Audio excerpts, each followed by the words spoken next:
Stop scrolling for 1 second. The letters on your screen right now, lowercase, flowing, easy to read, a guy invented that. Well, he paid monks to invent it in the 700s. And here's the twist. That same guy, the one who basically designed the alphabet you're reading, couldn't read, couldn't write his own name. He kept practice tablets hidden under his pillow, like a grown man cramming for a test he was too embarrassed to admit he was taking. That man ran most of Western Europe. And that's not even the wildest thing about him. Give me just 15 minutes. His name was Karl. History remembers him as Charlemagne, Charles the Great.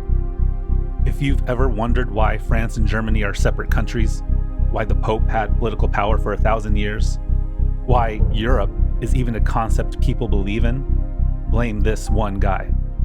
Here's where it starts. 742 AD. Rome fell 3 centuries ago. Roads are gone, cities are empty. There are literally wolves living in the old Roman forums. This is the Dark Ages. Not the cool fantasy version, the nobody remembers how anything works anymore version. Into that mess, a minor Frankish king named Pepin the Short has a son. They name him Karl. And Karl is about to spend the next 71 years refusing to let the darkness win. So the Franks, that's Charlemagne's people, are the dominant tribe in what's now France and Western Germany.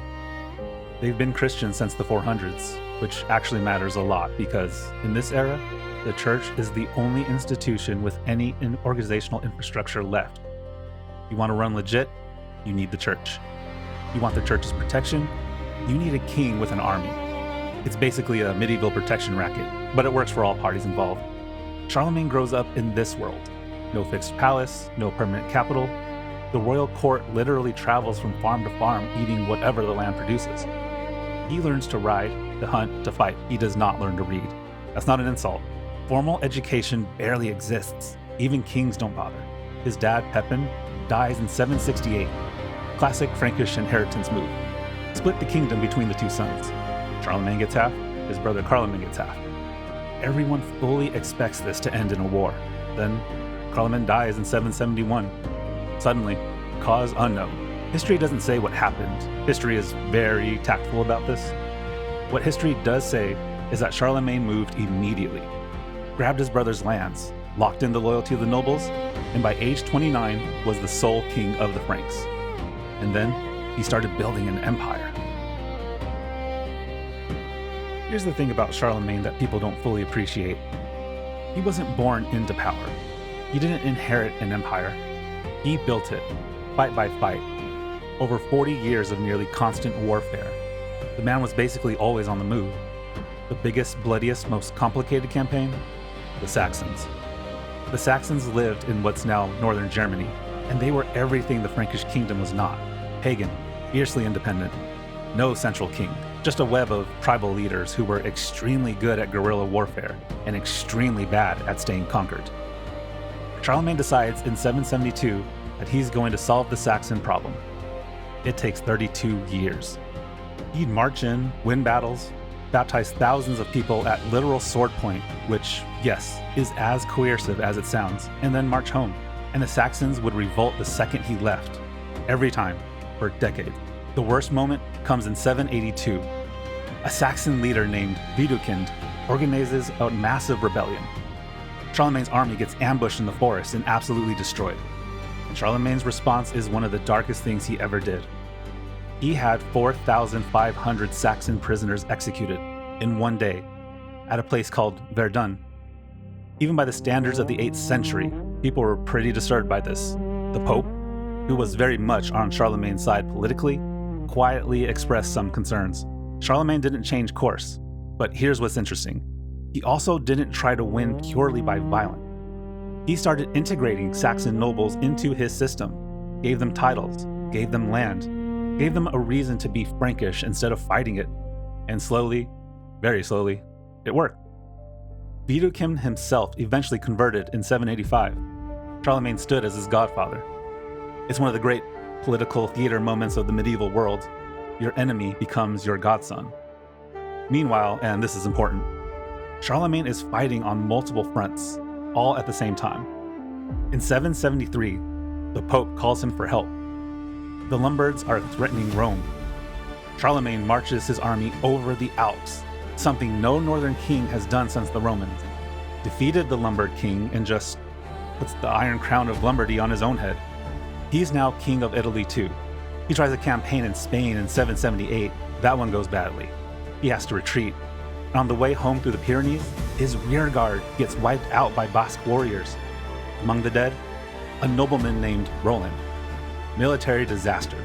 But the story gets retold and embellished for centuries until it becomes the Song of Roland, one of the greatest epics of medieval literature. See? Even Charlemagne's failures become legend. He fights the Avars in what's now Hungary and destroys their empire.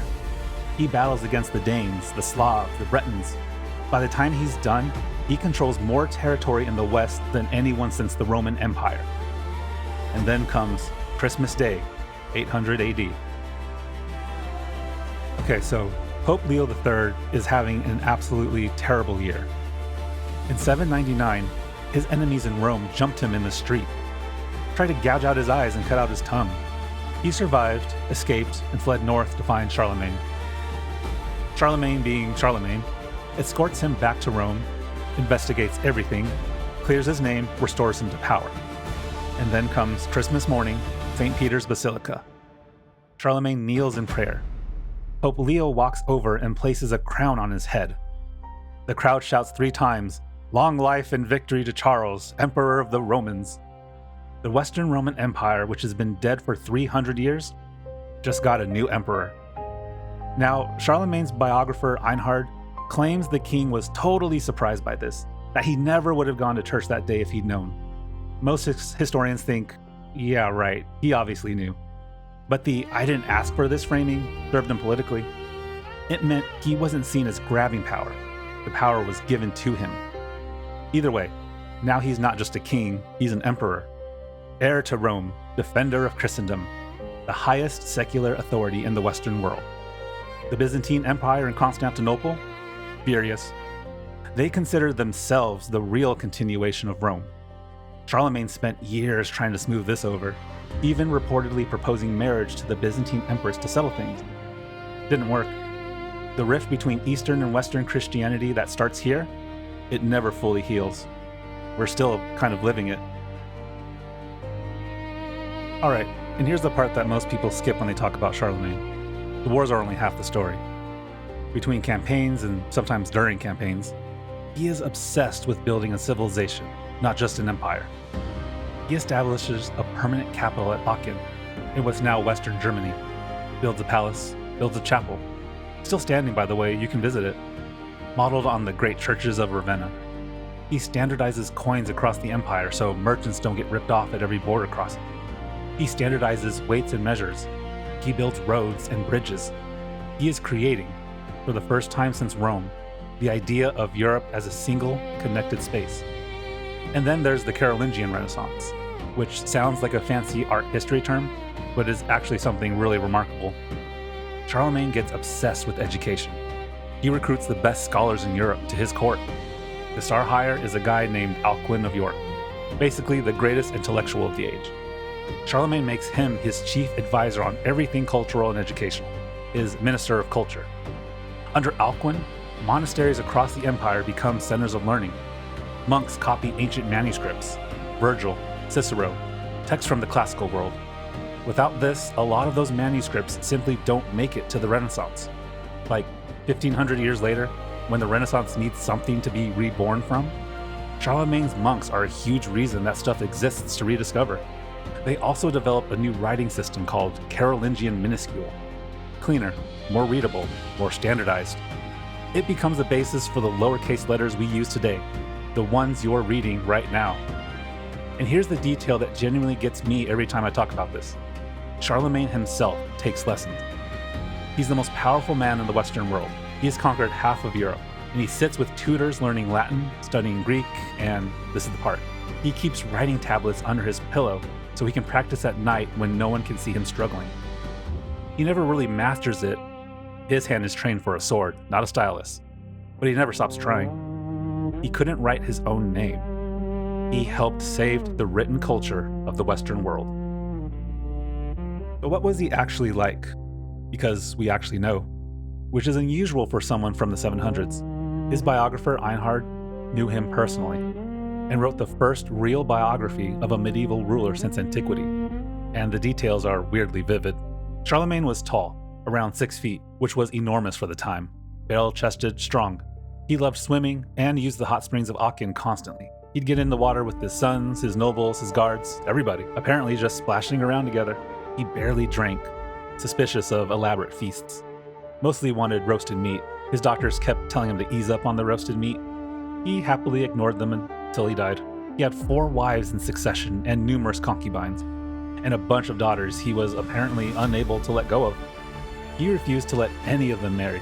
He let them have relationships, even children, but no husbands who might take them away from court. For a man of ruthless political calculation, this one soft spot of his is fascinating. He went to church multiple times a day. He funded the church generously, but he also understood that the church was the only thing that could keep giving him administrators, formal teachers, and a shared language across a vast empire. His faith and his common sense were inseparable. He was a believer and a political genius, and he made both work together. By 813, Charlemagne is old, late 60s, which for a man who spent 40 years sleeping in campaign tents and crossing the Alps in winter is pretty remarkable. The body is failing, fevers, his legs giving out. He makes one final move, summons his son Louis to Aachen, crowns him co-emperor with his own hands, leaving the Pope out of it on purpose. The message is clear. This royalty flows from God and from conquest, not from Rome. Then in 814, he gets sick. Pleurisy, inflammation of the lungs. Within a week, he's gone, buried at Aachen in the chapel he built. He was 71 years old. The empire itself didn't survive long in the form he built. His son Louis was pious, but not political. His grandsons tore each other apart in civil war. By 843, just 30 years after Charlemagne's death, the empire was split in 3 parts, roughly corresponding to modern France, Germany, and a middle strip that those 2 countries would fight over for the next 1,000 years. But here's what didn't disappear: the idea. The idea of a unified Christian Europe. A single civilization with shared history and shared values that becomes the aspiration driving European politics for the entire rest of the medieval age. The Holy Roman Empire, which staggers along in various forms until 1806, is explicitly claiming to be Charlemagne's empire. Napoleon crowns himself emperor in 1804 and looks directly back at Charlemagne as his inspiration. The founders of the European Union meet in Aachen and invoke his name as the symbol of what they're trying to build. For 12 centuries, every time someone wants to say Europe could be one thing, they reach for the same name. And those monks in those cold stone rooms, copying manuscripts by candlelight, that's his legacy too. The Renaissance needs something to be reborn from. Charlemagne helped make sure it survived long enough to get there. He came from a world of mud and warfare and darkness, but he tried to build something that could last. The massacre at Verdun is real. The forced baptisms are real. He wasn't a saint. But he also kept writing tablets under his pillow. He also sat up arguing about theology and grammar with Alcuin of York by firelight. He also insisted that the children of his kingdom should learn to read. That contradiction between the warlord and the scholar, between the empire and the culture he wanted to grow inside it, is what makes him more than a conqueror. It makes him a founder. 1,000 years before the printing press, the most powerful man in the Western world couldn't sleep, so he practiced writing in the dark. Alright, that's Charlemagne. If this one hit different, smash that like button, it seriously helps. And I read every single comment. Drop below whose story you want me to cover next. I've got a list, but you all run this channel as much as I do. History lives in every grain of the hourglass. See you in the next era.